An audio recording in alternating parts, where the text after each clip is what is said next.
توحید کیا ہے؟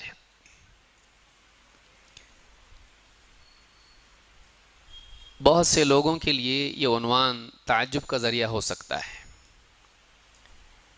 کہ ہم کو توحید سکھائی جائے گی، اہل حدیث کو توحید سکھانے کی کیا ضرورت ہے؟ اور ہم پہلے توحید کے بارے میں معلوم کر چکے ہیں، سیکھ چکے ہیں، اس کا اہتمام کرتے ہیں۔ اس کی بجائے کوئی اور عنوان ہونا چاہیے، لیکن حقیقت یہ ہے کہ توحید ایک ایسا عنوان ہے جس پر گفتگو پہلے مرحلے میں کر کے چھوڑ دینا غلط ہے، نہ انبیاء کا طریقہ ہے نہ سلف کا طریقہ ہے، بلکہ توحید ایک ایسی ضرورت ہے کہ زندگی کے مختلف مراحل میں اس کی تجدید کرتے رہنا ضروری ہے۔ آپ دیکھیں قرآن کریم میں اللہ رب العالمین نے رسول اکرم صلی اللہ علیہ وسلم سے فرمایا فَاعْلَمْ أَنَّهُ لَا إِلَٰهَ إِلَّا اللَّهُ، اے نبی آپ جان لیجئے کہ اللہ کے سوا کوئی عبادت کے لائق نہیں۔ کیا اللہ کے نبی صلی اللہ علیہ وسلم کو نہیں معلوم؟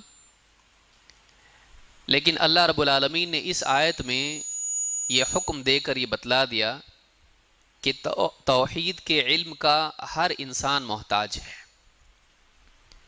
اور نبی اکرم صلی اللہ علیہ وسلم کو حکم دینے میں اس طرف اشارہ ہے کہ جب آپ کے لیے حکم ہے تو من باب اولا آپ کی امت کے لیے، آپ کی تبعیت میں، آپ کی ماتحتی میں یہ حکم ہے۔ جب بڑے کے لیے حکم ہو تو چھوٹوں کے لیے اپنے آپ حکم ہو جاتا ہے۔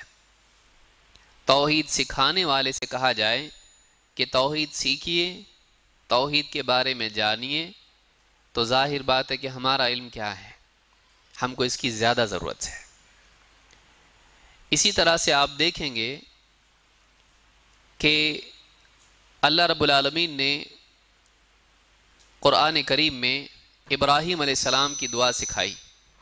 ابراہیم علیہ السلام نے جب اللہ سے دعا کی تو انہوں نے کہا وَجْنُبْنِي وَبَنِيَّ أَن نَعْبُدَ الْأَصْنَامَ، کہ اللہ مجھ کو بچا لے اور میری اولاد کو بھی اس چیز سے بچائے رکھ کہ کہیں ہم بتوں کی عبادت نہ کرنے لگ جائیں۔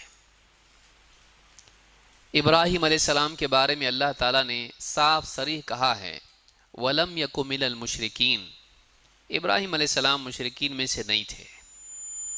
ابراہیم علیہ السلام اللہ کے نبی اور رسول تھے، بلکہ اس سے آگے اللہ کے خلیل بھی تھے، لیکن اس کے باوجود ابراہیم علیہ السلام کو اس بات کا خوف تھا کہ کہیں میں اور میری اولاد شرک میں مبتلا نہ ہو جائے، کہیں ہمارے توحید میں، عقیدہ توحید میں خلل نہ آ جائے۔ وَجْنُبْنِي وَبَنِيَّ أَن نَعْبُدَ الْأَصْنَامَ، اللہ مجھ کو بچائے رکھ اور میری اولاد کو بھی۔ کس چیز سے بچائے رکھ؟ کہیں ہم بتوں کی عبادت نہ کرنے لگ جائیں۔ معلوم ہوا کہ ایک مومن عقیدہ توحید کے اہتمام کے باوجود شرک سے ڈرتا رہتا ہے، اور جس چیز کے بارے میں انسان کو معلوم نہ ہو اس میں واقع ہونے کا خطرہ زیادہ ہوتا ہے۔ اسی لیے شرک اور توحید کے بارے میں تفصیل علم ایک مسلمان کو ہونا چاہیے۔ جب ایک آدمی اسلام میں داخل ہوتا ہے تو اجمالی اقرار کر کے اسلام میں داخل ہوتا ہے، اشہد ان لا الہ الا اللہ و اشہد ان محمد رسول اللہ، شہادتین کا اقرار کیا، توحید کا کلمہ پڑھا، رسالت کی گواہی دی، اسلام میں آ گیا، اللہ کے سوا کوئی عبادت کے لائق نہیں معلوم پڑ گیا۔ اس کی تفصیل کیا ہے؟ توحید واقعی کیا ہے؟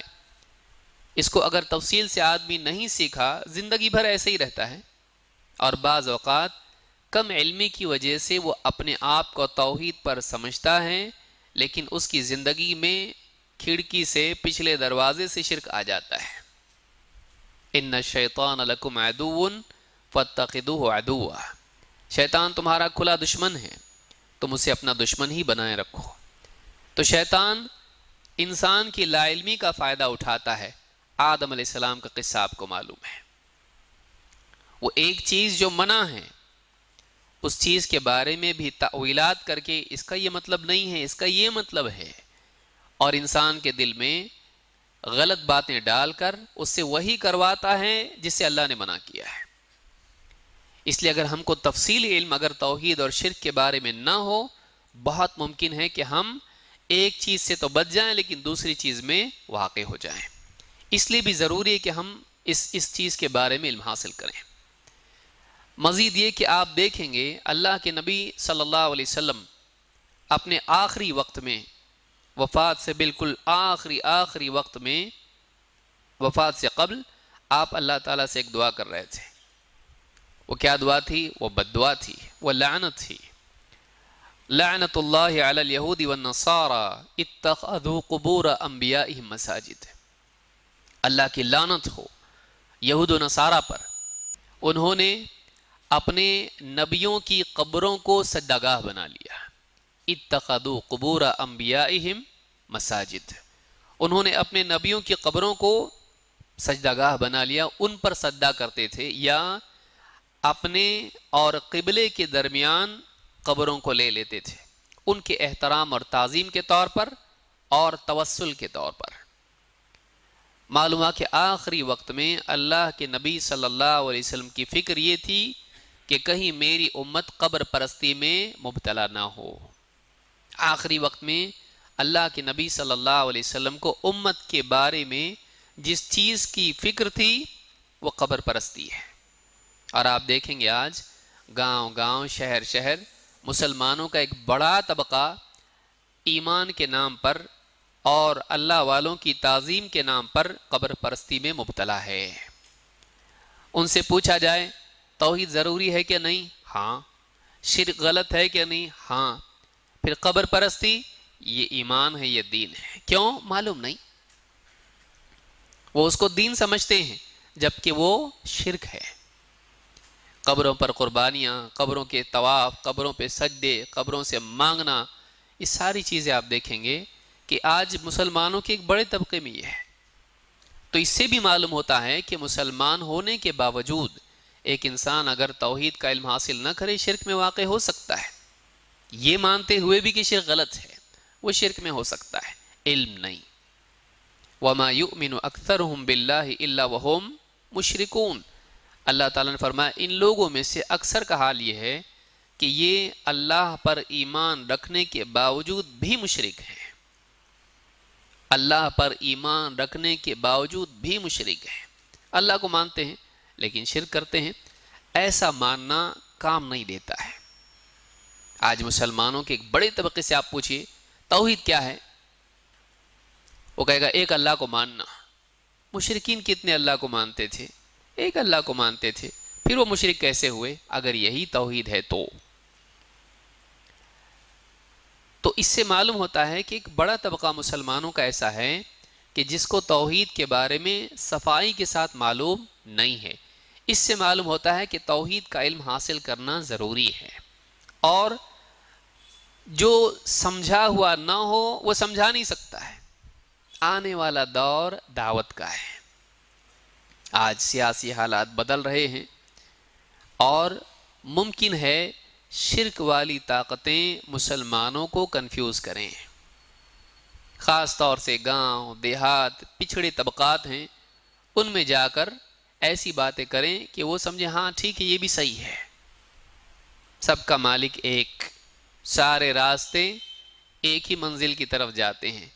اس طرح کی دعوت مستقبل میں چلائی جائے گی، اور ممکن ہے کمزور طبقات اس کی طرف جائیں، جہالت کی وجہ سے، کمزوری کی وجہ سے، علم کی کمزوری، سیاسی کمزوری، حوصلے کی کمی، یا اسی طرح سے مالی کمزوری، فائنینشل پرابلمز، ان کی وجہ سے پچھڑے طبقات مسلمانوں کے بعض علاقوں میں جا سکتے ہیں۔ مسلمانوں کو چاہیے کہ ہر مسلمان کو صحیح معنی میں توحید سکھائیں، لیکن سکھانے کے لیے پہلے سیکھنا پڑتا ہے۔ لہٰذا ہم کو معلوم ہونا چاہیے کہ کیا توحید ہے اور کیا نہیں ہے، کیا شرک ہے، یہ ہم کو معلوم ہونا چاہیے۔ اگر نہیں معلوم ہے تو ہم کہیں گے ہاں توحید بہت ضروری ہے، کیا ہے توحید؟ مولوی صاحب سے پوچھنا پڑے گا، فون لگا رہے ہیں، مولوی صاحب سو گئے، اٹھا بھی نہیں رہے فون، اکثر ایسا ہوتا ہے۔ تو توحید فرض کفایہ نہیں ہے، توحید فرض عین ہے، ہر انسان کے لیے توحید سیکھنا فرض ہے، من باب اولا ہر مسلمان مرد اور عورت کے لیے توحید سیکھنا فرض ہے۔ وہ قربانی کی طرح نہیں ہے، گھر کا ایک آدمی کر دے تو سب کی طرف سے ہو جاتی ہے، نہیں، بلکہ یہ سب کو معلوم ہونا چاہیے، ہر مسلمان کو اس کا علم ہونا چاہیے۔ آپ دیکھیے کہ اللہ رب العالمین نے مکی صورتوں میں بھی توحید کا تذکرہ کیا، اور مدنی صورتوں میں جبکہ مسلمان توحید سمجھ چکے تھے۔ سب سے قرآن کی عظیم الشان آیت کون سی ہے؟ آیت الکرسی۔ آیت الکرسی، اس میں کس چیز کا بیان ہے؟ اللہ لا الہ الا ہو۔ تو سب سے عظیم آیت جو قرآن کریم کی ہے وہ بھی توحید سے متعلق ہے، جبکہ مدینہ میں مسلمانوں کی توحید پکی ہو چکی تھی، لیکن پھر بھی ان کو سکھایا جا رہا ہے اللہ کی توحید اور اس کے دلائل کے بارے میں۔ تو سورۃ الحشر آپ دیکھیے، هو اللہ الذی لا الہ الا ہو، پھر اللہ کے بارے میں بتایا جا رہا ہے۔ کیوں؟ صحابہ کو نہیں معلوم تھا اللہ کیسا ہے، لیکن اللہ رب العالمین نے اللہ کی عظمت کی بہت ساری آیتیں نہ صرف مکہ میں بلکہ مدینہ میں بھی نازل کی۔ اس لیے ایک مسلمان کو اللہ کے بارے میں علم حاصل کرنا چاہیے۔ یہ اللہ کی معرفت میں نقص ہے جس کا نتیجہ شرک ہے۔ اللہ کی معرفت میں نقص کا نتیجہ کیا ہے؟ شرک اور معصیت۔ آدمی شرک کیوں کرتا ہے؟ اللہ کو پہچانا نہیں۔ آدمی شرک کیوں کرتا ہے؟ اللہ تعالیٰ کے بارے میں صحیح علم اس کو نہیں، اللہ کی عظمت کا علم اس کو نہیں۔ گناہ کیوں کرتا ہے؟ اللہ رب العالمین کی صحیح معرفت نہیں۔ اگر اللہ تعالیٰ دیکھ رہا ہے، سن رہا ہے، اللہ قادر ہے، اگر اس بات کا احساس ہر آدمی کو ہر وقت رہے، آدمی کیوں گناہ کرے گا؟ لہٰذا اللہ کی توحید کا اہتمام نہ صرف عقیدے کا حصہ ہے بلکہ اخلاق اور معاملات کا بھی حصہ ہے۔ اس لیے توحید کا علم حاصل کرنا ضروری ہے۔